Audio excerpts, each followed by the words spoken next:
Vous êtes à l'écoute de Radio J, merci de votre écoute et de votre fidélité. Vous le savez, nous sommes ensemble jusqu'à 9h et un des derniers rendez-vous de cette matinale, c'est la Diaspora des Bulles avec Didier Passamonique et Kéliane Nguyen. Bonjour messieurs. Bonjour Ilana. Bonjour Ilana, conclure par une bulle, c'est toujours bien. Et toujours un plaisir d'être avec vous. Et oui, un peu de culture, ça fait du bien, un peu de légèreté. Alors, ce matin, je me tourne vers vous d'abord, Kéliane. Ce n'est pas dans un excellent contexte que sort le prochain album dont vous allez nous parler.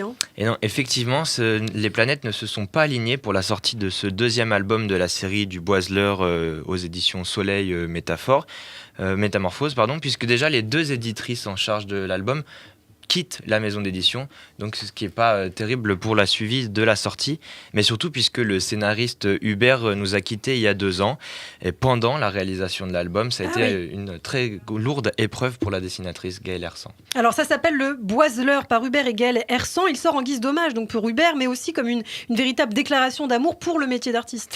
Oui, parce que cet album est beaucoup moins onirique que le premier. Nous sommes ici à la Renaissance. Et pour son héros, Iliane, finit sa ville natale de Solidor, finit la culture sur bois, les petits oiseaux, et surtout finit Flora, la fille qui fait chavirer son cœur depuis le début du tome 1.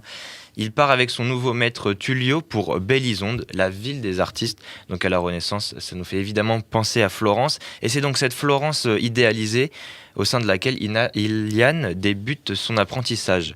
Il y découvre la culture sur pierre et surtout il se voit affublé d'une très lourde tâche, celle de défendre son atelier dans un duel dont le perdant verra ses portes se fermer à jamais.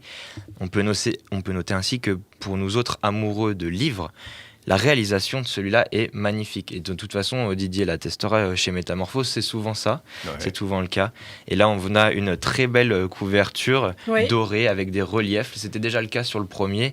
Et Métamorphose le fait souvent. Et oui, une petite œuvre d'art, ça s'appelle Le Boiseleur par Hubert et Gaëlle Hersan aux éditions Soleil, collection Métamorphose. Et c'est avec un héros qui s'appelle Iliane et pas Kéliane. C'est pour ça que vous aimez beaucoup. Et pas Iliana non plus. Ilana, pardon.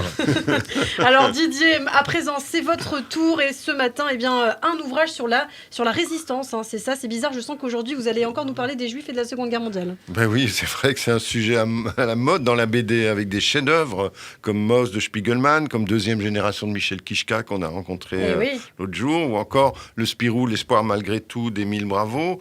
Et enfin, on voit bien que même si les écoles font, on l'a lu dans le journal du dimanche, un bon travail de mémoire pour la Shoah, eh bien, ça mérite sans cesse d'être remis au goût du jour. Et pour ça, il faut du talent. Et les auteurs de BD en ont. N'en manquent pas. Alors, l'ouvrage que vous nous présentez s'appelle Les Enfants de la Résistance, tome 8, Combattre ou mourir, par Vincent Dugommier et Benoît Hers. Il y en a ici du talent, on peut le dire. Ouais, énormément. Il faut comprendre le phénomène. Ça a été créé il y a 7 ans, cette série. Elle s'est vendue à 1,5 million d'exemplaires et continue au rythme de 5000 albums par semaine. Ça continue à se vendre. C'est donc une série extrêmement importante. Et puis, c'est pas un hasard, parce que dans cette BD, nous découvrons 3 gamins. Il y a Lisa, il y a François, il y a Eusèbe. C'est vraiment des enfants. Ils ont une douzaine d'années quand leur aventure commence. Et ils ont décidé de résister, car ils trouvent que les adultes sont, un peu mous du genou. Il faut dire que les résistants, les vrais, ne racontent pas leurs exploits aux enfants. Ce serait trop dangereux. Alors les enfants s'imaginent qu'ils font rien.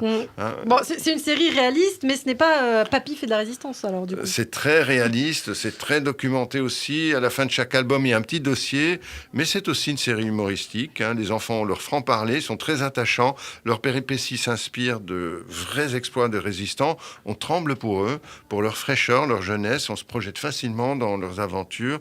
Le dessin de Benoît Hers est frais, plaisant à l'œil, pas du tout torturé. Et tout au début de l'album, il montre comment, malheureusement, les soldats allemands abattent de jeunes résistants sans le moindre remords. Il n'y a pas mieux pour apprendre ce qu'est la guerre et la résistance dès l'âge de 12 ans. La résistance, la justice, la dignité humaine, la fraternité, ce sont des valeurs qui méritent d'être rappelées de temps en temps. Eh bien, c'est le thème en tout cas de cette BD, Les Enfants de la Résistance, tome 8, Combattre ou mourir, par Vincent Dugommier et Benoît Hers aux éditions Le Lombard. Du Lombard, ouais. Merci beaucoup Didier Passamonique, merci Kéliane Nguyen, on se retrouve très bientôt sur Radio J.